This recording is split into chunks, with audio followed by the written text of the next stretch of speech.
Have you ever wondered about appraisals? When do you have to have an appraisal? Why do you have to have an appraisal? Well, stick around and you're going to learn a whole bunch about a very boring subject. Hey everybody, it's Nuke. That's my call sign. I'm out in Las Vegas and my job is to help people buy and sell homes, and not only that, give you the best information possible. So a lot of times what drives the content that I make are questions people ask. Because if one person asks a question, there's probably 1,000 people who have that same question. And on top of that, this situation has happened to me 3 times this year. So let's kick it off. First thing, what is an appraisal? Well, an appraisal is an evaluation of a property. AKA, you're buying a house. If you're not paying for it in pure hard American cash or Bitcoin or something like that, then you are more than likely borrowing some money from a bank, credit union, all of those other financial institutions. So what if you had a house that was worth $400,000 and you said, I'll pay $1 million for it? Well, it would be a very unwise decision for the bank to loan you based on that $1 million. So what they're going to do is have an independent evaluation to find out what the house is actually worth. Now, the person who is doing that is called an appraiser, and the process is called an appraisal. So what goes into the appraisal? Well, first of all, the appraiser looks at several factors.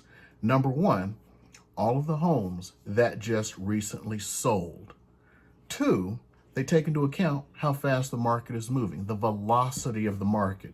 If the market is moving like it is right now, where things are changing 1% and 2% per month, and let's say the last sale was 2 months ago, well, they're going to add a factor of 1 or 2%. They can. It's according to how strict that person wants to be. Now, at some point you go like, well, all these houses are selling and they're selling so fast and $30,000 over. Why can't they just give me that value? Well, it goes back to this little date called 2008, back when we had the housing crisis. Does anybody remember that?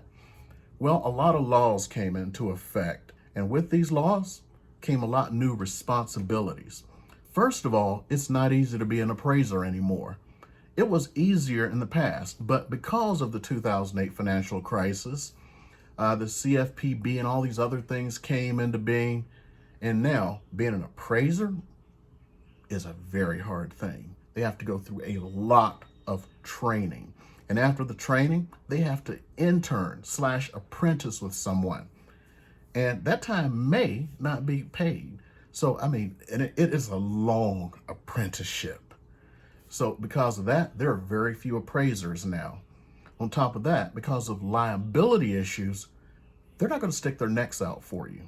They're not going to go, you know what, I'm going to give it to them. They want to pay $500,000. We'll let the bank do that. What if what they were doing is just out of thin air? Then they could be on the hook, liable.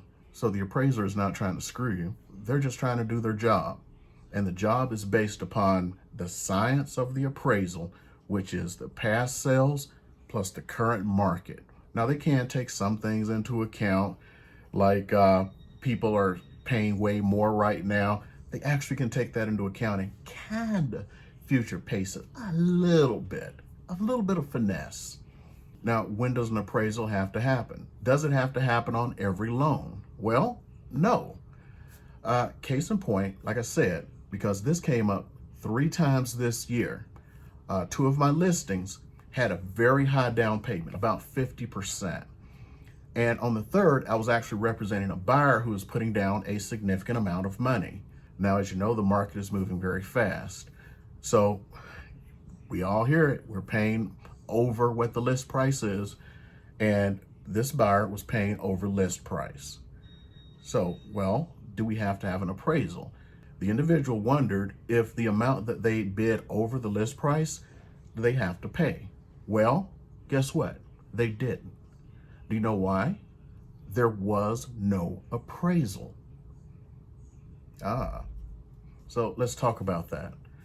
So let's say you have a house and you have a 10% down that you're doing conventional loan, and the house you're agreeing to pay 500,000, which means you're putting 50,000 down.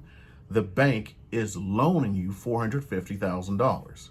Well, they want to make sure that their 450,000 is at least covered. So that's why the appraiser goes out. So what if it was 20% down? Well, they want to make sure their 80% is covered, and so on and so on.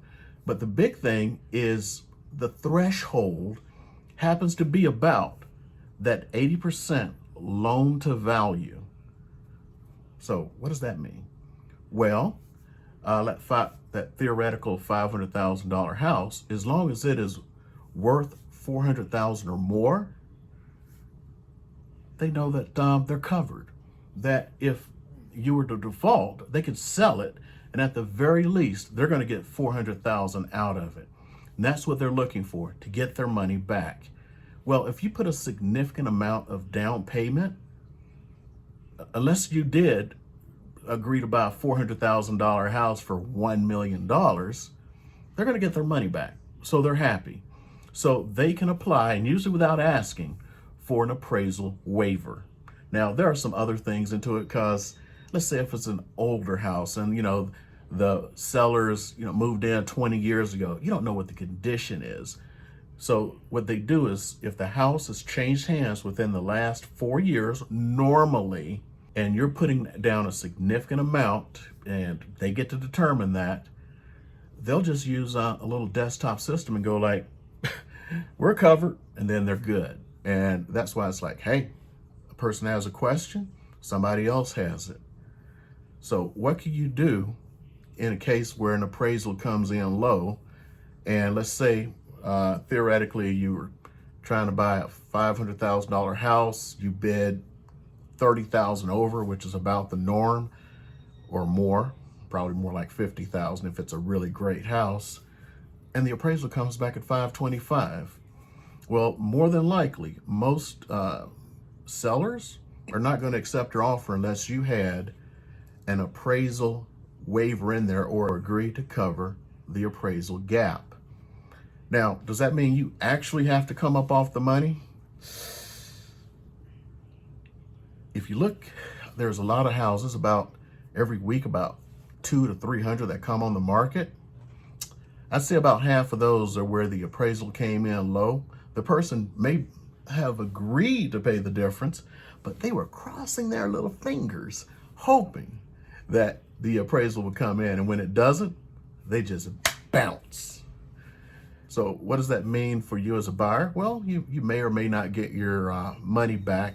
It depends. For the seller, it could be a big problem because you got to relist it.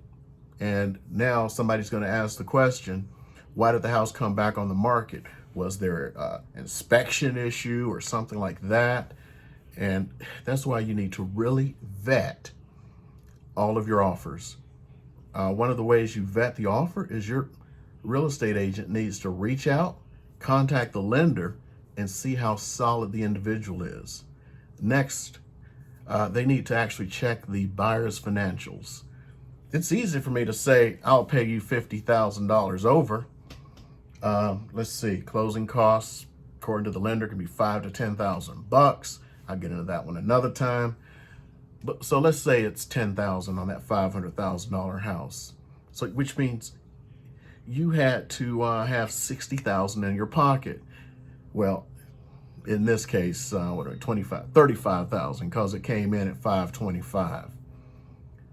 Well, some people don't have 35 and they're hoping or believing when the appraisal comes back, it's the beginning of another negotiation, even though they put it into the contract. So that's why it happens. And one of the things is you need to make sure they actually have that money.